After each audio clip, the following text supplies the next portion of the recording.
So good evening and welcome to everyone. Thank you so much for joining us tonight. My name is Christine Muir. I am the community librarian at Cary Library. I do want to let everybody know that we are recording this event and it will be available on either the library's YouTube channel or Lex Media's.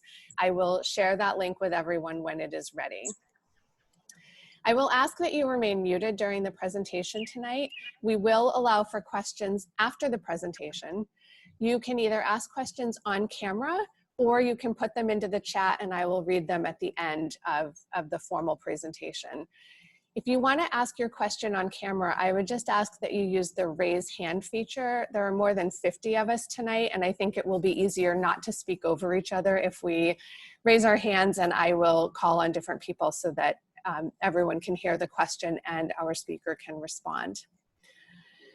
This event tonight is part of the Science and Economics series that Cary Library has hosted for more than 2 years now. It has been my distinct pleasure and honor to work with Mr. George Burnell in bringing you these programs, which always feature fascinating local speakers on a variety of topics.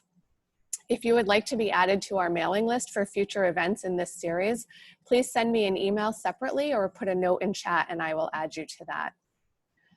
Tonight's program is also offered in partnership with Lexington's World War II Committee, which has planned a variety of events that recognize the 75th anniversary of the end of World War II. Before Mr. Burnell introduces our speaker tonight, I would like to recognize George Gamoda, who's the chair of the World War II Committee. Thank you, Christine. Good evening, ladies and gentlemen. As Christine said, my name is George Gamoda, and I'm honored to be the chair of the Lexington Remembers World War II Committee. The mission of the committee is to commemorate the 75th anniversary of the end of World War II. For a small town of some 6,000 people in the 1940s, Lexington sent over 1,460 men and women overseas to fight the aggressors and help retain freedom for people around the world. 56 of our fellow Lexingtonians made the utmost sacrifice and did not return home. Besides organizing these lectures, the committee has been collecting information on those that served and has a database detailing their lives. Along with the database, we're developing an electronic photo album that has images of those that served in their histories. We encourage all who have additional information on World War II veterans to provide it to us so we can share it with others. Finally, I would like to encourage you to view our collection of oral histories of men and women who lived through the war, overseas and on the home front. All of these vivid stories are available on our website, Lex Media On Demand, as well as YouTube. Today's lecture is the third in the series we plan to have dealing with World War II. It is a pleasure for me to have Professor Charles Maier here tonight. His talk today will be on the great political and financial success stories following World War II, the Marshall Plan. Let me now ask George Burnell to this virtual podium who will introduce Professor Maier. George? Good evening. Recently retired, Charles Maier was the 11th Saltonstall Professor of History at Harvard University. Previously, he was Krupp Foundation Professor of European Studies and served as Director of the Minnesota Center for European Studies. His distinguished teaching career and numerous honors reflect a lifelong love of history with focus on Europe. He has been awarded the Commander's Cross of the Order of Merit of the Federal Republic of Germany and the Cross of Honor for Science and Art by the Republic of Austria. Among his publications are numerous scholarly articles and the books Once Within Borders, Recasting Bourgeois Europe, In Search of Stability, The Unmasterable Past, history, Holocaust, and the German national identity. Disillusion, the crisis of pioneerism, and the end of East Germany. American ascendancy and its predecessors. The policies of global inflation, changing boundaries of the political. The Marshall Plan in Germany, and the shock of global, the 1970s in perspective. The Marshall Plan was a bold and effective economic foundation for Europe's recovery from the devastation of World War II. Pay attention, class. Professor Maier is now the expert in charge. Hey, well, I'm honored to be included in this series. Thank you for the invitation. My first wife, Pauline Maier, I think spoke at a library event in Lexington, one of your library events many years ago. On her field was the American Revolution. And we have an engraving of the library up in our summer house, which was given to her at the time. Then those were the days when one could actually speak in person and before live audiences. Hopefully we'll return to that. What I've tried to do tonight is set out briefly the importance of the Marshall Plan in the form of several questions, which will be key to these PowerPoint slides. And if there are, I'm happy to take questions at the end, but I think we'll talk from these at first.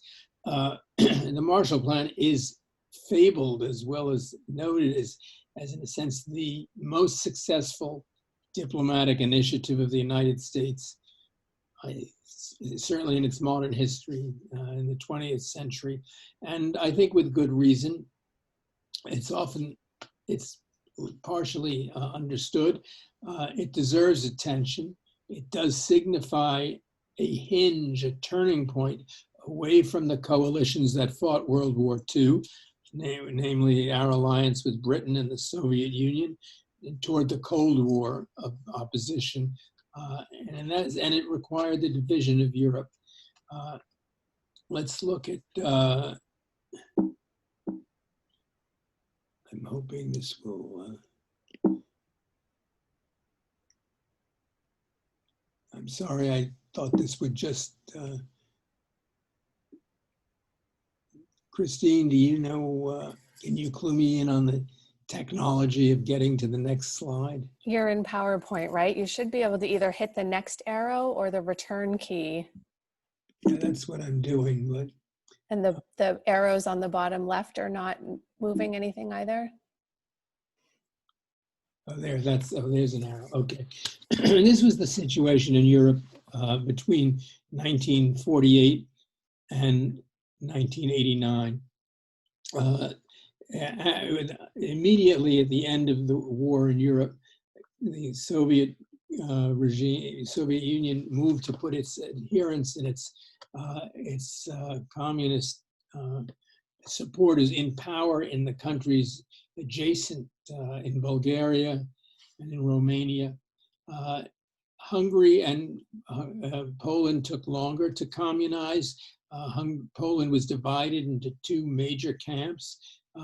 It had been already in the resistance, a group based in London, which was anti-communist, and a group that had fled to Moscow, which was under the control of the communists. They shared power uneasily. At the same time, there was a lot of political violence between them. And finally, in 1947, the communists prevailed. So too in Hungary, the Hungarians actually had free elections in 1946, and the communists did rather poorly with 25% of the vote. The communists, though, took over by force essentially in 1947.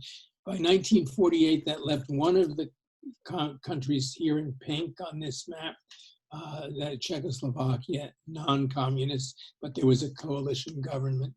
So Eastern Germany and West Germany were progressively divided between 1946 and 1949.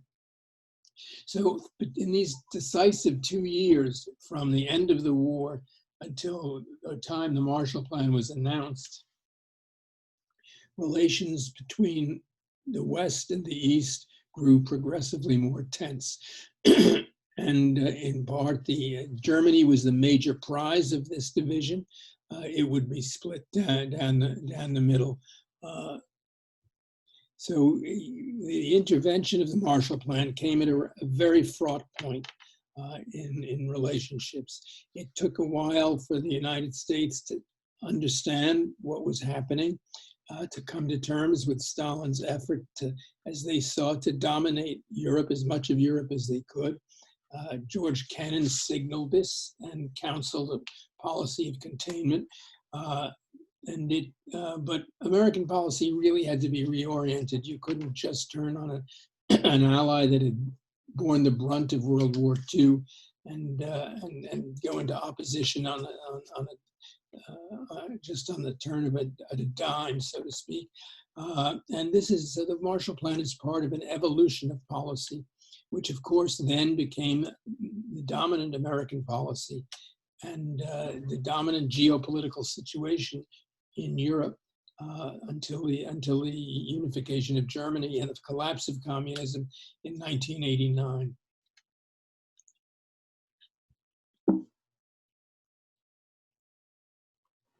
I think you'll have to use the arrows down there. 1947 was a turning point. It was a turning point because the situation seemed increasingly desperate in Europe. People had expected a recovery, quicker recovery. Recovery has started actually, but but economic crisis set in part because the winter was terrible. The canals and the railroads were blocked. Transportation, getting coal, which was an all-important element to industry, was difficult.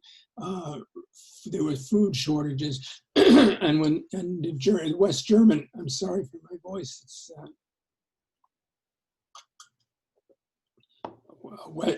West German coal miners went on strike because they didn't have enough calories to support their mining effort. And it looked like there would be a major breakdown of the economy, even though recovery had started. There were financial crises. There was hyperinflation. The Germans still were using the currency they had used through the Nazi period, and it was hardly worth anything. Cigarettes became an informal type of currency in Germany. No one smoked them, they just traded them. There were no dollar reserves, and the Europeans had to buy grain and other commodities from America. They had no money to do that. The British had tried, we had asked the British to make the pound sterling convertible, that is redeemable in gold or in dollars. This had led to a run on gold and dollars. The British had to abandon this effort in early 47, so that in a sense the financial crisis was like a freezing, a seizing up of the machine, because there was no lubricant to make goods exchangeable. Countries could not trade; we had to resort to direct barter. France and Britain were already devoting large sums to supporting their efforts to retain colonial rule in Southeast Asia and elsewhere. And in February, the British advised the United States it could not continue aid to the Greek government, which was involved in a civil war with the communist guerrillas who had been in the resistance in the First World War. And that provoked an effort that provoked Washington to respond with what we called the Truman Doctrine in March of 47. That was a limited anti-communist effort saying we would support any government which was trying to combat the violent efforts to overthrow the government or to seize power by force. Well, that applied to the Greek Civil War, but it did not apply to the other communist difficulties or other difficulties, political difficulties in Europe. And meanwhile, the German situation just was totally stalemated. In theory, all the countries who had won the war, including the Gaullist government, Great Britain, Russia, and the United States, were committed to a unified administration of occupied Germany. Even though they had separate zones, we had a zone in Bavaria in the south. The British had the Ruhr. The Soviets had what was later to be East Germany. There was no this notion that we would trade goods among these zones. Industry from the west, grain from the east, broke down in 1946-47, and Marshall went off to a foreign Secretary of State, then went off to a foreign ministers conference in April, where he wrangled for several weeks with the Soviets, and he came back. And he said, the doctors are deliberating while the patient is dying. So what you had was a British balance of payments crisis, strong communist union movements in France, Belgium, and Italy, and a kind of communist participation in coalition governments, which were being, frankly, obstructionist. You had many of the countries of Eastern Europe being put under authoritarian communist government. This seemed like a desperate situation. And this was the situation in which the Marshall Plan was conceived in those 6 weeks after Marshall got back from Germany. The United States State Department and Treasury and policy planning staff put together a concept for reversing or at least preventing disaster. And this is the germ of what was known as the Marshall Plan. It's known as the Marshall Plan because it was announced by General Marshall when he got an honorary degree at Harvard on June 5th, 1947. He gave a speech, very short, and certainly free of any flamboyant, just saying the United States stood ready to assist those countries which would get together and decide to cooperate on how to use American aid for recovery. It should be noted, this was not certainly not our first aid in post-war Europe. The United States was a strong supporter of what was called UNRWA, or the United Nations Relief and Rehabilitation Assistance Authority, from 1944 through 46. But the UNRWA assistance had been devoted primarily to just the desperation of refugees and governments coming right after the war. And it went to countries regardless of their political leanings. What was being hatched with the Marshall Plan in these months of the spring of 47 was a program not just of emergency aid, but of actual economic reconstruction, and an effort by the United States to say to the British, the French, and ultimately 16 other countries, get together, figure out how you can best use your own resources among yourselves, and come to us with a plan for helping you do that and making up what you cannot provide yourselves. And this is what seems so hopeful to the governments of Western Europe. The Soviets, we invited the Soviets and the communist governments originally to participate. And it is a really interesting question. If they had accepted that invitation, would this program have gotten through the Congress? It's unclear. In any case, the Soviets, in effect, precluded our having to make that decision. Stalin and Moscow decided that it was unacceptable to participate in this. They saw it as an infringement of their own sovereignty. They said it was an effort by the Americans to dominate the their economy and their country. And they quickly walked out of the preliminary conferences, and they forced Czechoslovakia, which was the only country with a strong communist participation, out of the conference also in July of 47. So this is the background, this crisis, America stepping in, and the Russians and the Soviets saying, we're not going to be part of this. And at the same time, the Western governments on the continent, the French, the Italians, Belgians, and others, knew that the time had come to make a choice, and the communist parties were ejected from those governments during 1947. They did not go quietly. I mean, they were not prepared to stage revolutions. Stalin had always understood that the United States would not allow Soviet revolutions in Western Europe, but they did. But their affiliated labor unions, which were very strong, embarked on general strikes and large-scale industrial unrest. So by the fall of 47, it was clear Europe was headed in two different directions. And within a few months, this clearly congealed. The Italians had a decisive election in the spring of 48.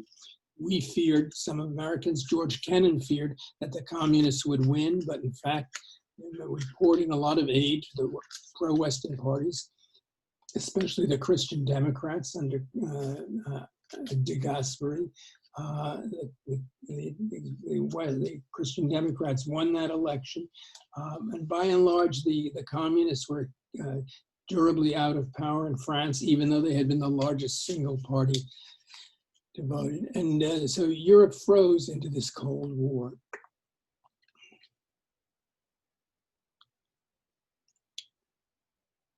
Okay, this is the events of the summer, which I've already talked to you about. By the way, the Soviets, the Czechs, who had decided to go to Paris, at least briefly, paid the price for this. The Soviets forced a crisis in Czechoslovakia in February 48 and took over the government completely. It was the last country in Eastern Europe to go communist. It became a very brutal government, and it was decisive in helping the Congress to see that this program had to be ratified. Within the United States, it was a major political effort to sell the plan. There was a so-called Harriman Committee that mobilized a lot of business support. It helped, of course. We were going to make a large-scale economic aid effort, but we had been, our budget was in pretty decent, had some, not slack, but given the fact that we'd spent so much on arms in World War II, that the resources were there to make the Marshall Plan work. And it was bipartisan. This is crucial when we look at the way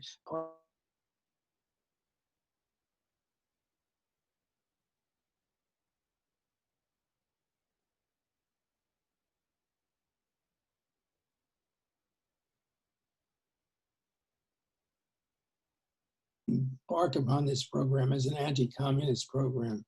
And so the legislation passed in March of April 1948. At the same time, all sorts of things were happening on the ground. The United States, Britain, and France pushed through a currency reform in the zones of Germany, which we occupied. They took the old currency out of population. They wrote down bank accounts to by 90%, and introduced a new currency, which is the one that lasted in Germany, the Deutschmark, until the euro was introduced in the 1990s. And that immediately, what that did was that allowed commerce in Germany to revive. It wasn't that goods weren't there, but nobody wanted to sell them for a worthless currency. Farmers did not want to bring their agricultural goods to market. But with this currency reform in June of 1948, you had West Germany taking a decisive step toward toward revival, and Germany was key in the thinking of the Marshall Planners. This had also been one of the decisive breaks from 1945, and even into 46. American policy was thinking primarily in terms of disarming Germany, which we continued, making it, deindustrializing it, dismantling its industry for reparations. The Marshall Plan, though, and it took some doing, was built upon the notion that Germany would have to be, West Germany, certainly an industrial pivot and linchpin for any European recovery. It took the French a lot of hard swallowing to accept that fact, but they needed this too. And meanwhile, this was a notion of integration that would be very important in the Marshall Plan. The Soviets retaliated to the currency reform with the Berlin blockade.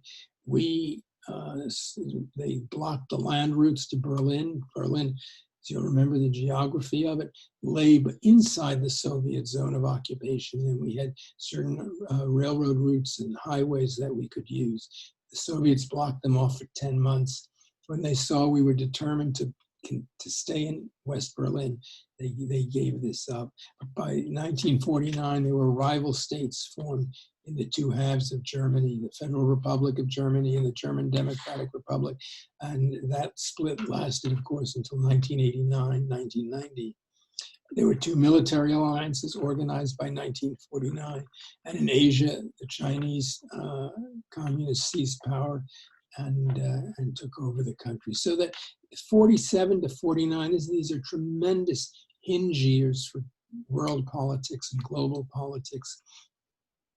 And the Marshall Plan is central. In effect, to say that the Soviets divided the continent is not really accurate. What happened is that the American initiative and the West European needs made it inevitable that the Soviets would react in a certain sense the way they did, and so it is a crucial fulcrum of politics, and it was in a sense the Soviets bore the brunt of rejecting it, and in fact alienated many of the working classes in Europe who wanted to accept it because it was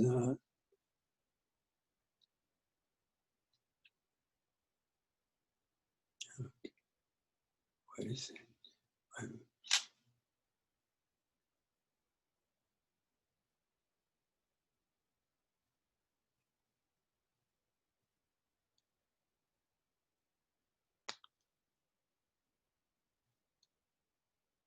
Sorry for this thing. You're getting everything, I guess, now by left-hand column as well, is that? Yes, I think if you go to the slideshow menu at the top, there's an option to choose present, and then it will go back to just the single slide. Oh, I see.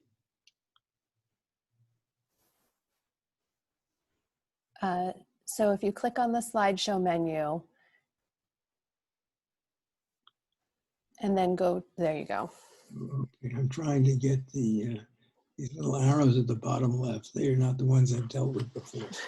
So, okay, let's step now. What made the Marshall Plan effective? By the way, the formal name, it was never formally called the Marshall Plan. Its formal name was the European Recovery Program.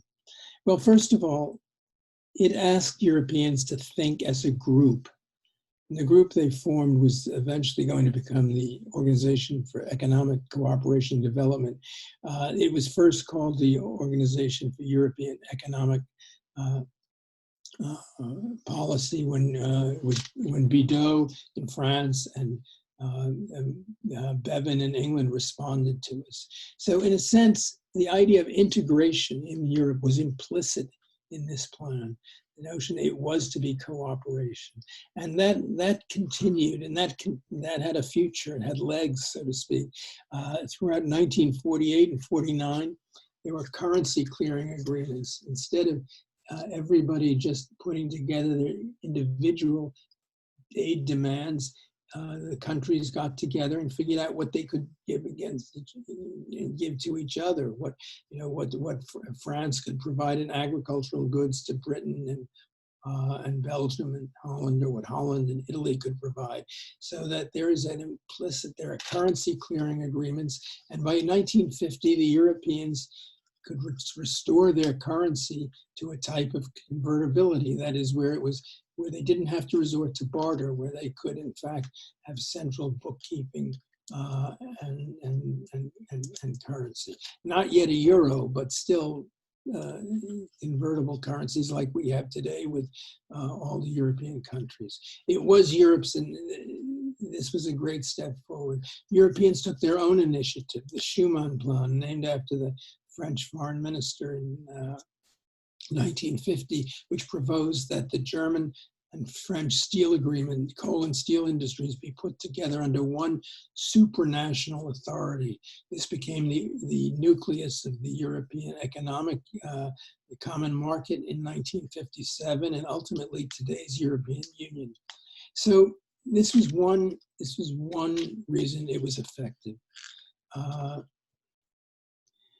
European know-how. Remember, this was a plan which helped Europeans to recover. Europeans had engineering. They had a highly developed industrial economy.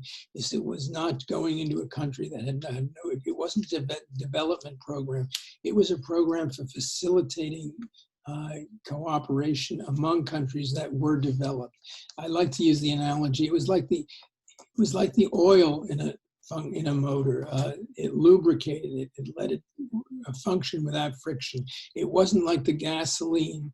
The amount of currency or money that we provided, imports were a small proportion of what Europe could do, but they were crucial in clearing bottlenecks. So Europe, we could help Europe get back to where it was. It solved a foreign exchange emergency. We had not seen that this would happen in 1944, 45. In 1944, the Allies gotten together at Bretton Woods in New Hampshire and put together the famous Bretton Woods agreements, which provided for convertibility, ultimate convertibility of currencies and free exchange. But that had broken down. There had been such a demand for American goods and such a scarcity of foreign currencies, that Bretton Woods could not work as it was foreseen in the Marshall Plan. Let the Bretton Woods Agreement function as it was intended. And this is very important. It was a wager on the political center. That is, if you think of the European party system as a sort of spectrum or a pie, you had on the one hand the communists on the far left, large party representing industrial interests in most of the continent, not in Britain. The Labour Party represented the left. You then had democratic socialists with whom we worked. You had democratic, what we might call business parties, peasant parties in the right center. And then you had some far right nationalists who were quite weak in the immediate post-war because they were associated with defeated fascism. Now, what we did was we wagered on the political center. We accepted the Social Democrats as partners with liberals and Christian Democrats to put together stable coalitions. So there is a social wager under the political wager, and those coalitions held together throughout most of the post-war period, either coalitions of the center or peaceful alternation in power. It's like almost a two-party situation, as in Italy, between Christian Democrats and ultimately socialists. And we did not there were Republicans in the United States who did not want to deal with social democrats. They didn't really want to deal with the Labor Party. They resented the fact that Britain was spending money on a national health program. And the administration, the Truman administration, said, no, it's vital for us to deal with these people. And I think this was an absolute politically correct calculation. So this is what I think made it effective. The Marshall Plan, they mobilized a huge amount of public relations efforts. The Soviets called it propaganda, but it was great enthusiasm, and it was the political and the technical aspects of it were done against a background of continually trying to get together, in public enthusiasm for it. These great posters are from a Marshall Plan poster contest in 1950, and they're quite beautiful. This is a British one.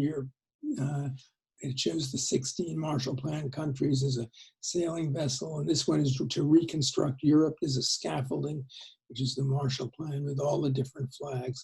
But there was a Marshall Plan train, just as in this period in the United States. I remember going as a child to visit the Freedom Train, which toured the United States with carrying the Declaration of Independence and the facsimiles of the American founding documents, the Constitution, and we trekked through it. Well, there was the equivalent of the Marshall Plan. There's a huge amount of poster and public affairs. Films were made of industrial recovery and the like. So in this sense, this was an across the board effort. So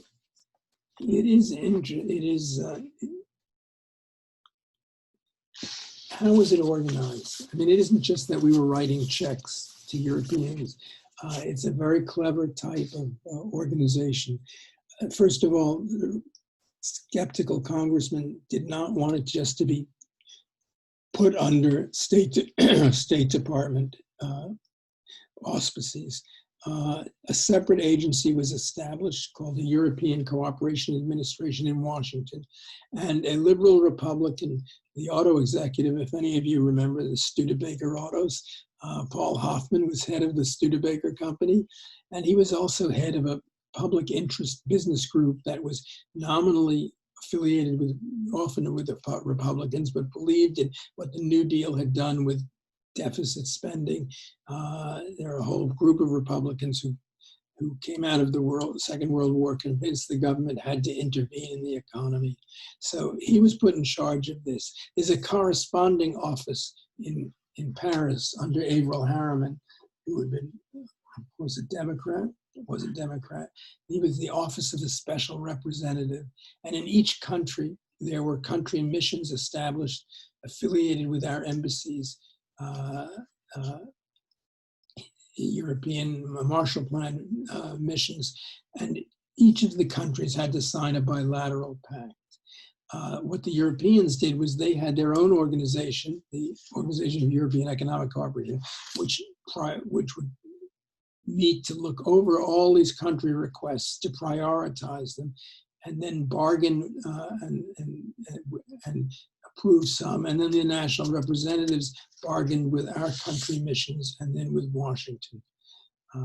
So it was a complex organization, but I think that that was important. It kept the integrity of the plan separate.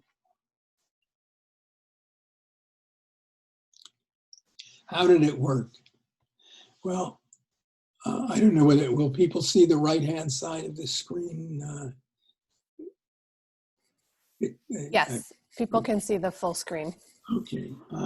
Well, first of all, once the country, the Italians would say, well, we want to put together a new steel plant in southern Italy.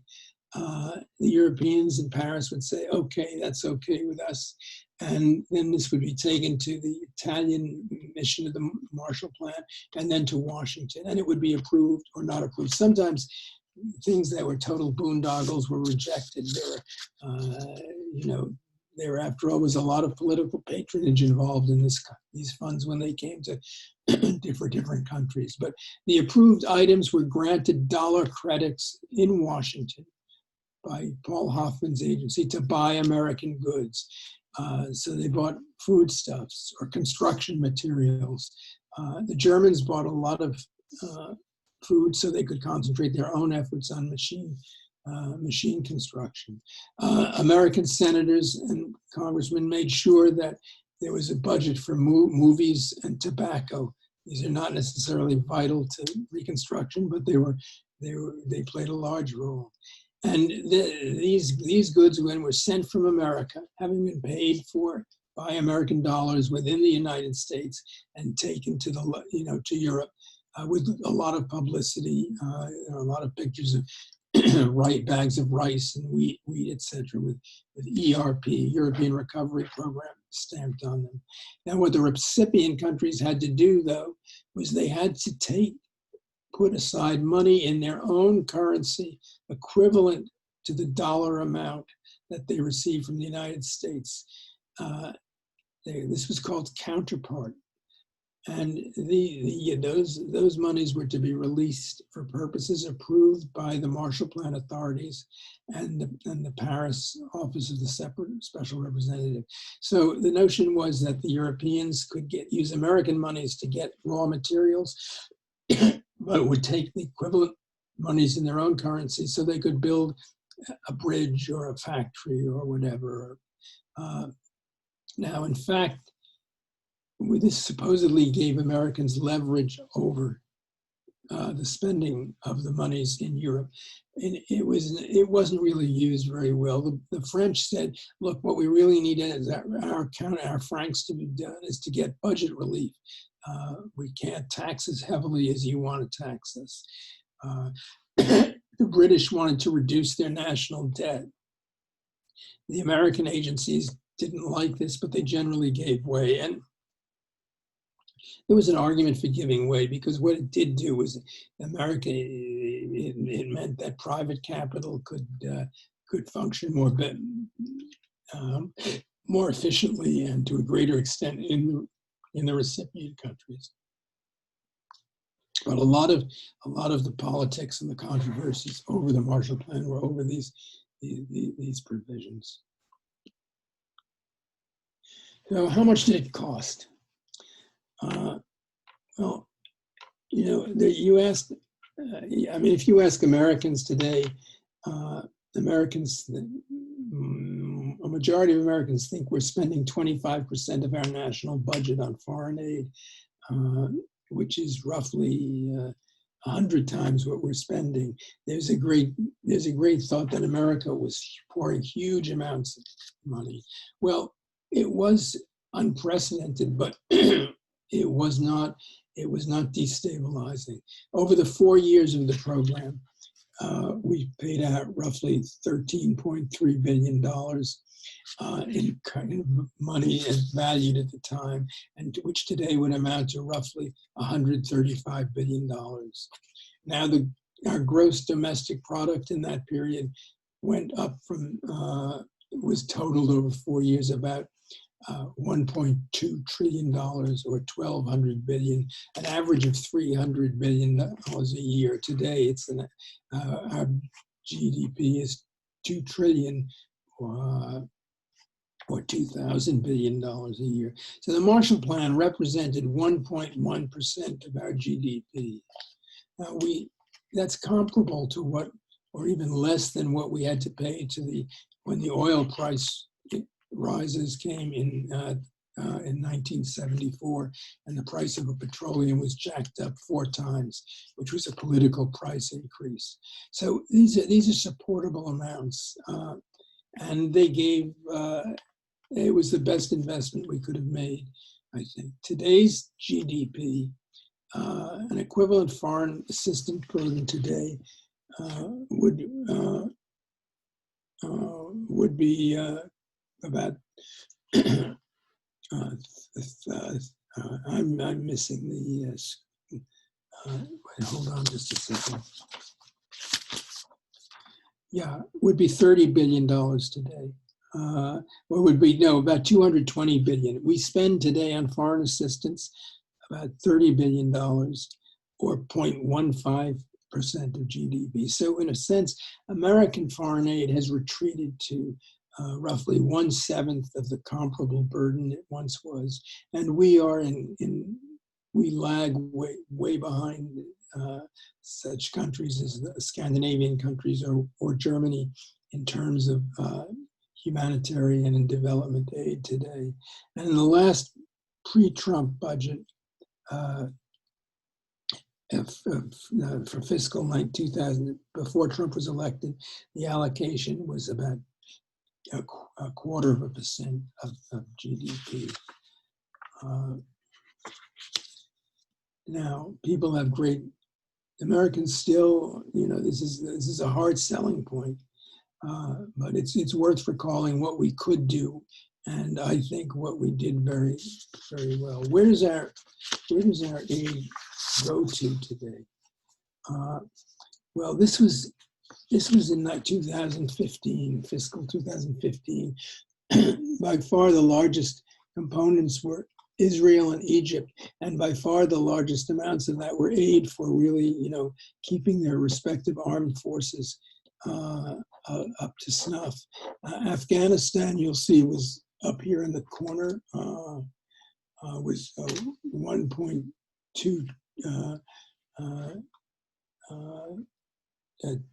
2 billion. Today, Afghanistan is in the first place, and it's close to $5 billion.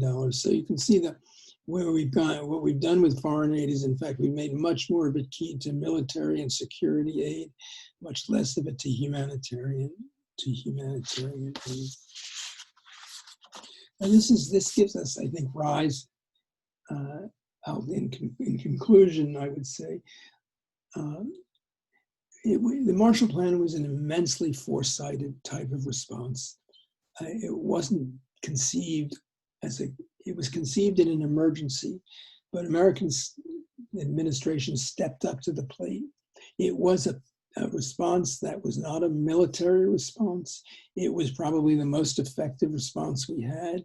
It produced the political stabilization we wanted in Western Europe at the price of saying to the Soviets, well, you've got your zone and we're going to protect ours. It's received criticism for that, but I think of it as indeed it is something we admire, and it's worth admiring. Just like our effort in World War II, which you're celebrating with this series, is worth admiring, and is immensely farsighted. And I think it's to be regretted we don't have an equivalent far-sighted plan. Well, we have a much more complicated world, but this was a great achievement, and I think our greatest post-war foreign policy achievement. And I think I will stop there. I'm sure there must be questions. I've covered a lot of material. You're at liberty, Christine, to distribute these PowerPoints if people want them, and but let's see. I will answer questions if as people want to raise them.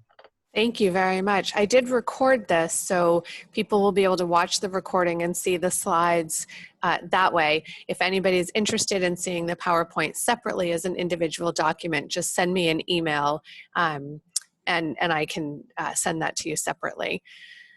So if anybody has any questions, we can take them through chat and I can read them for you, or you can use the raise hand function. We have almost 60 people here, so I think that just unmuting yourself and speaking, we might end up talking over each other. But if anybody has a question and you can raise your hand, then I can unmute you and you can ask a question. So feel free to start that now. George has a question, I see. Oh, thank you. Go ahead, George. I I believe that you wrote an article maybe a year or more ago, I think for the New York Times, that talked about the principles of the Marshall Plan as it applies to the issues of today. Is that correct? Yes. I was there. It's several years ago now, and it was, I think, I forget which groups of countries or programs we were talking about.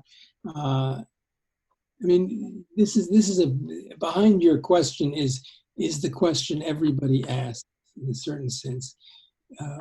Could we do a Marshall Plan today? And the question is, where would we be doing it? What would we be doing for? One premise of the Marshall Plan is that there was a coherent region of the world that we could treat as a region, as a group of countries that could cooperate. And that was, of course, Western Europe. It wasn't just giving money here and there. I mean, the last slide you can see is all the countries of the world arranged according to aid. And for a while, everyone was talking about a Marshall Plan for the Middle East. Sometimes it's a Marshall Plan for Africa. But it isn't so easy to.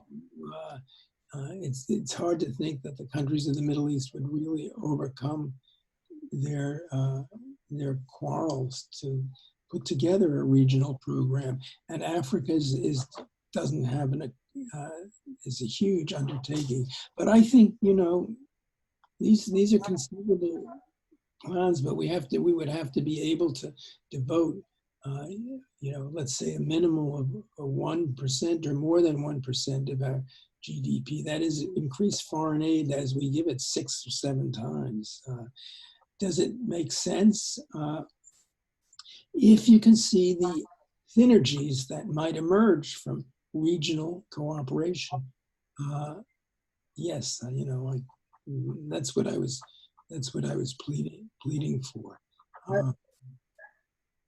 I was looking at it from the viewpoint. My expertise is in manufacturing, and I see manufacturing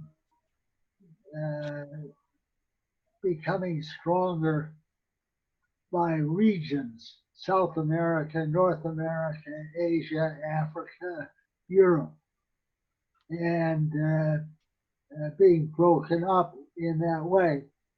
And then I think in terms of economics, which is your Marshall Plan, and wonder whether there are,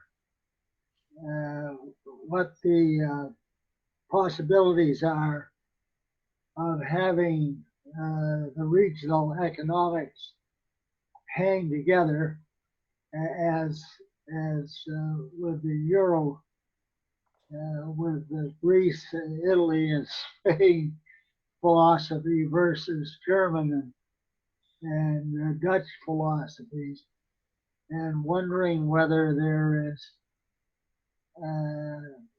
an economic structure that will actually hold water and have continuity. Well, in fact, you remind me. I mean, when I intervened using this term, it was with the Greek Euro crisis, and I didn't use the Times or whatever put a headline on it, Marshall Plan. You're right. I mean, I do think there's at the time it looked like Southern Europe was diverging from Northern Europe, and Northern, you know, it would have to be sort of a European Union within a European Union.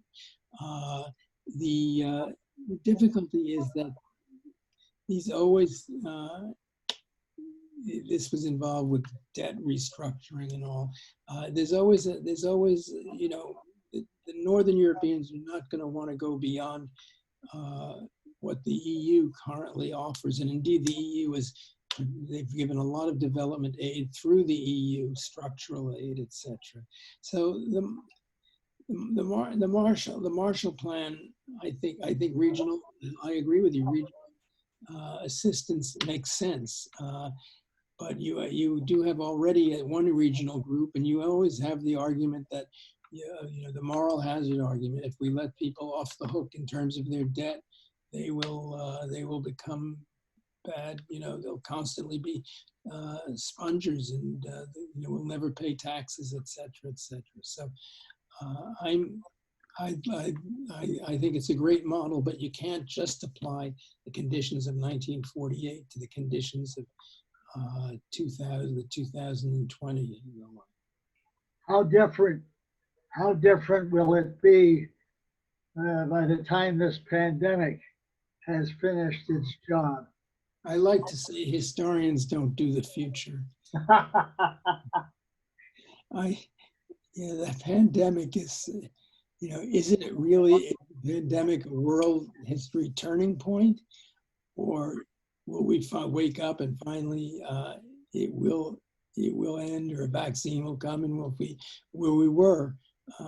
I'm going to plead cop a plea on that one, because I don't really know. I mean, I think some things will change, but people expected Europe to go.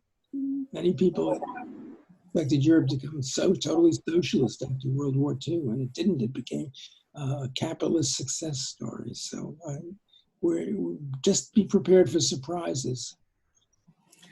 So we did get a few questions in from chat, and one person has raised their hand. So I'm going to start with a couple of chat questions, and then I'll get to the person who raised their hand. The first question, I'm combining two. What did Eisenhower do when he was elected? Did he continue the Marshall Plan? Well, the Marshall Plan had ended officially in 1951. We went from 4 years of economic aid. Remember, in 1950, the Korean War broke out. The Cold War escalated. China had been taken over by the communists. It looked like a very dangerous point in terms of military confrontation. The Cold War was threatening to become a hot war. So what we did was we switched from the European Recovery Program to the Mutual Security Administration, and we essentially gave the same amounts of funding, but for military assistance. And this is what Eisenhower inherited when he came to power in the winter of 1953. And that's what we have continued, mostly with, there was some civilian assistance, but increasingly military assistance. The Marshall Plan was successful in getting Europe recovery. It didn't do what people had thought it should do. Some of the congressmen in 1947 said, we want Europe to be self-sufficient without aid within 4 years. And essentially the administration said, well, this will help for that. But it was never realistic. Europeans needed aid, but they took their aid in military form thereafter. But by and large, foreign aid represented a bipartisan commitment. Remember, the Republican Party was very divided in the 1950s between internationalists like Eisenhower, like Vandenberg had been, and isolationists like Robert Taft. And that division persisted, and essentially bipartisanship meant that the Democratic and centrist Republicans remain committed to a common foreign policy we call bipartisanship. So that there was no real break. The Marshall Plan has been referred to as a model. How would you describe it as a model for today? Well, what I was suggesting, is it a model? It is a model under certain conditions. It was a model because it addressed regional assistance. It was a model in terms that you've got a group of countries that had synergies between them, and you facilitated that. You helped overcome the barriers within a region, which is why we've thought of it at various points, towards Latin America, the Middle East. But it's almost an impossible model. And it's a model in that I think we did not set narrow political demands. we allowed divergences of political opinions within it. We didn't exclude social democratic governments. I cannot envisage our current administration accepting the degree of political toleration that the Marshall Plan allowed and wisely allowed. It was a model of farsightedness. It wasn't altruism, but it was long-term and self-interested benevolence, so to speak. And it could envisage something beyond a year in the future. It could envisage a long-term political result. And so, in that sense, it's not, you can't just say it is the pattern for something to do today, but it does show how wise political planning and can help with policy, I think. And it was a governmental model. It was before the neoliberal era, it was a time in which we thought government, like in the New Deal and obviously in the Second World War and in the post-war period, which government could intervene in the economy and make a positive difference. There's a question from George Modell. And George, I'm going to ask you to unmute yourself, and you can ask that out loud if you'd like to. You are unmuted, so go ahead and ask.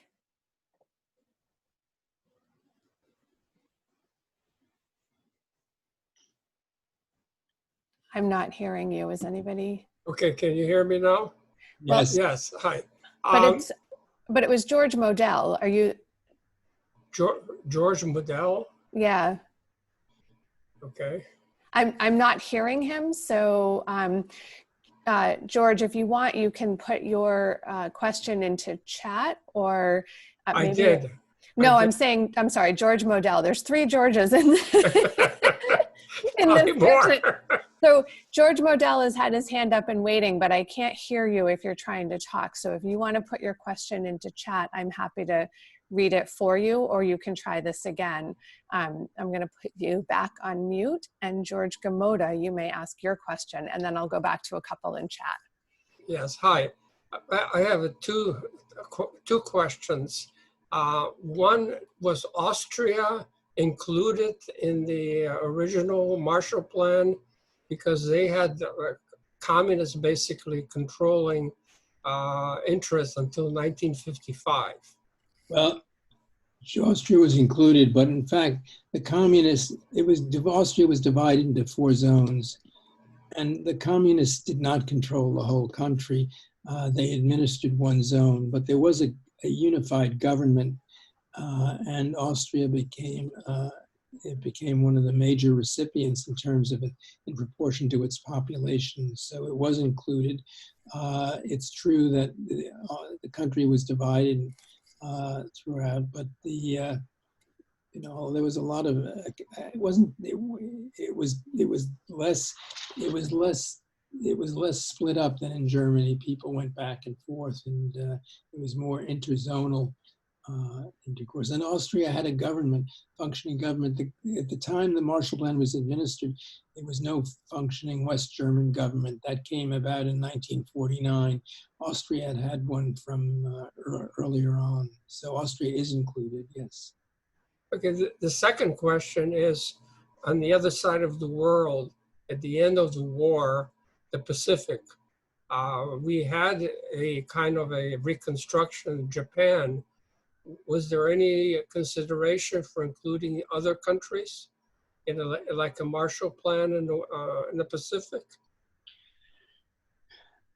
No,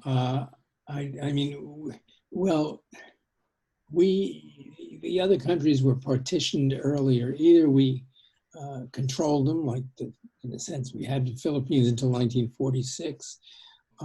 They were allied, like the Australians. The Chinese were divided, and Marshall himself was sent by Truman to see if he could make a coalition government between the Chiang Kai-shek's nationalists and Mao's communists. Those parties could not be brought together. Civil war erupted, and and Chiang, of course, was, lost and went to Taiwan. So China is not, there were no conditions there possible for it. We controlled Japan. The Soviets had no zone of occupation in Japan. They had asked for one at the end of the war, but it wasn't a really serious thing. They'd only been at war with Japan for the last week of World War II. And we essentially, what we did do is we put into Japan a reform program, much as we did in West Germany. We pushed through a currency reform. MacArthur was essentially a proconsul, and it's the Korean War which is a decisive economic stimulus to Japan and ultimately to South Korea because of the troops and the material we sent there. So that the recovery in Japan is best dated to between 1948 and 50, but because of unilateral American and Japanese actions. It would have been very difficult to know which countries we could get together. Vietnam was still a French colony. French would not have admitted this. The British were holding Malaya. So these are, you had one huge country divided in the Civil War, a major country which we dominated, and then sort of a post-colonial situation which was still being contested. So I have 4 questions in chat, which I think we'll have just enough time for those 4, depending, I don't know the answers, so I don't know how long they'll be. But the first of the last 4 questions is, what was the impact of the Marshall Plan on the restoration of the agricultural sector in Europe? Did it have a negative impact on agriculture? No, it certainly didn't.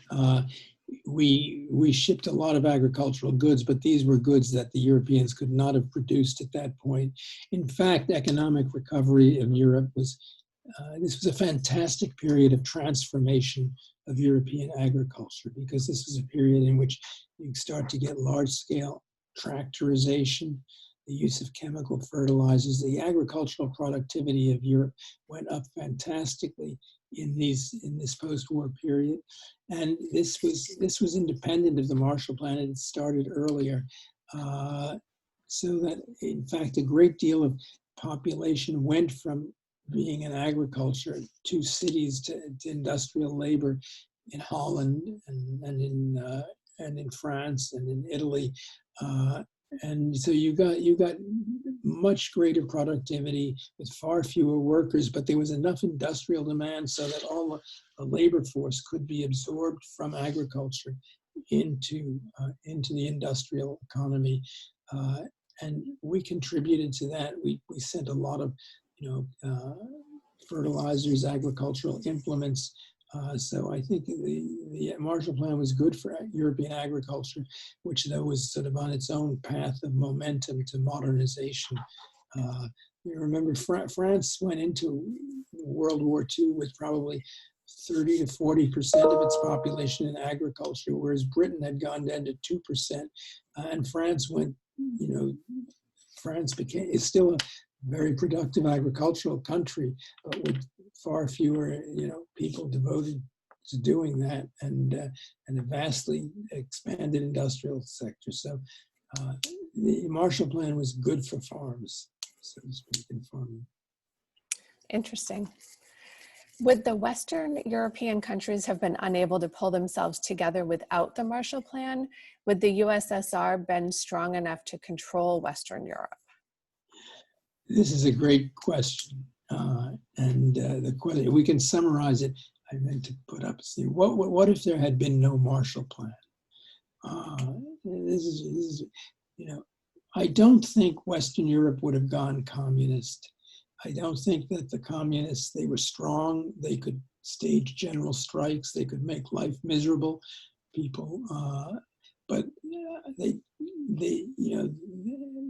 when enough of the working class in Western Europe did not want to be communist, they looked at what was happening in Hungary with the terrible political trials and purges, or in Poland and in Czechoslovakia, which were in the throes of being Stalinized, and they did not want to.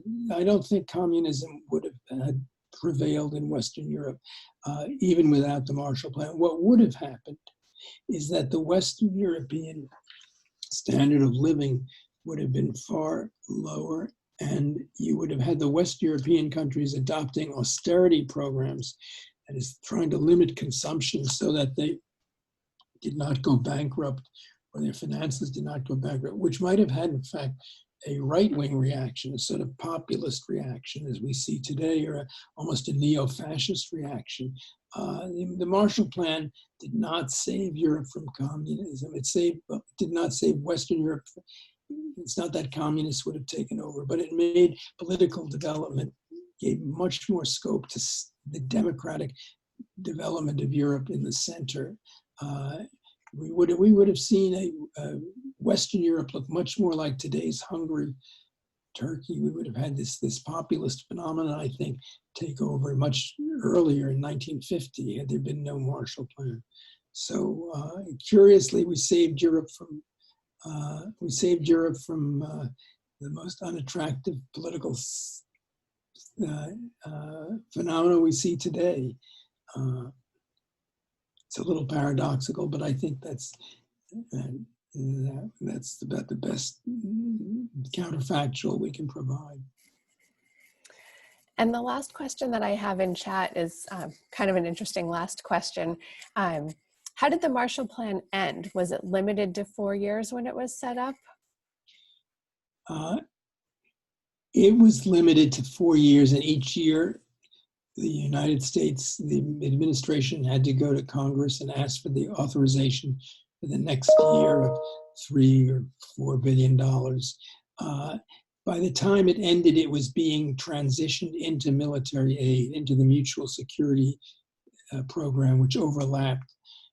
This was seen, by 1950, 49-50, you have the second, let's say they call it the militarization of the Cold War. In 1947, you had the political split become clearly evident between West and East. By 1949, you had this threatening to become a military confrontation. This was something, for instance, George Kennan deplored. He was all for the Marshall Plan, but he thought that NATO and the military response was inappropriate. But it was hard. It was a panicky period. First of all, anti-communism was heating up in the United States. We were sliding into what became known as McCarthyism. There was a panic. In 1949, the Russians set off a nuclear weapon. Our military planners had thought that it would take 10 years for them to get a nuclear weapon, not before the mid-50s. And by 1949, they clearly had one. This led to a certain panic. North Korea invaded South Korea in June of 1950. This was an anniversary we had just a few weeks ago on June 25th, the 75th anniversary of the Korean War. We responded to that. It wasn't clear whether that would remain a limited war.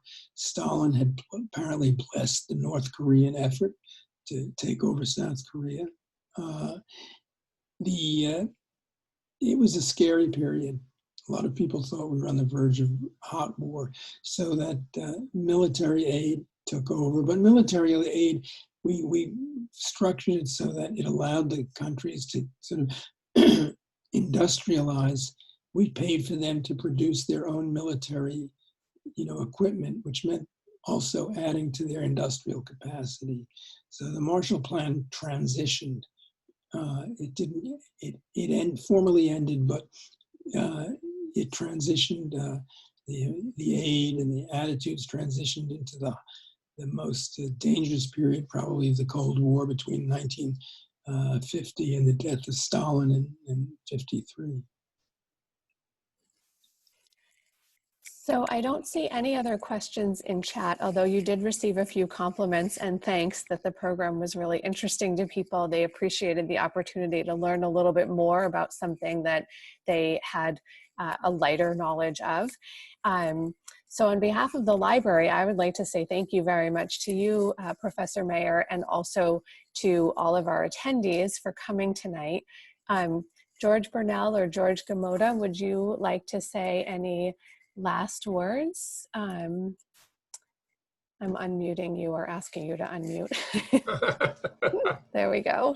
Yes, well, first of all, I want to thank you for a really enlightening talk. I was one of the people in Austria, that was my question, because I saw the impact of the Marshall Plan, but as a child, so I didn't pay too much attention, but I really appreciate the better understanding that you provided. As you know, we are trying to commemorate the World War II Lexington 75th anniversary. Now it's mostly virtual, but you have provided a very important part, so I want to thank you for it. Well, let me thank you. I mean, these questions are always good for making me rethink issues. One of my very good early graduate students wrote his thesis on Austria. He was Austrian. He teaches it in New Orleans and in Innsbruck, and he's published on the Marshall Plan in Austria. And he had a big commemorative exhibit he organized in Austria. The Marshall Plan, you know, one of its effects, which was really nice, is that Europeans took a small part of the Marshall Plan aid, the counterpart funds that they were required, and they set up scholarship funds with that money, so that this was a dividend for education, just in a sense their counterpart to a Fulbright program, and that still exists. So in this sense, I think the Marshall Plan is, as I said, had long legs. It was one of the things in history we can point to and say, hey, I think it was a good thing. It was we did well, and we did well by doing good, and so it's worth pausing and commemorating it. And I realize that it floats around as a slogan, which is why I like to try and provide some of the details for it. So I appreciate the interest of the audience. I didn't think we'd get 50 people on a summer evening to stay close to the computer screen. Enjoyed it. So, George Burnell, would you like to say anything before we wrap Sure. it up? I would like, on behalf of all of our audience, I would like to thank you very much for the presentation. You've given us a very clear picture of what occurred, and I appreciate having it. The old expression, if you don't know history, you're bound to repeat it. So I think there are lessons that came out of your presentation this evening that will apply to the economics of today and tomorrow. So you at least have given me a lot to think about, and I appreciate the work that you've done at Harvard, and I thank you very much for this presentation. On behalf of all of Lexington's residents, it's always a pleasure to have your level of knowledge to be able to address issues to us. Thank you. thank you, sir. I will add a final thank you again, Mr. Maier, for your time tonight, and to George Burnell and George Gamoda for partnering on this. The library is thrilled to be able to bring these kinds of programs to our community. So we appreciate those who help us plan them and those who present during them and those who attend. So thank you to everybody for your part in this. And I hope you enjoy the rest of your evening and the rest of your week. Thank you. Good night. Thank you to the library. You're always welcome. Have a good night, everybody. Good night, Christine.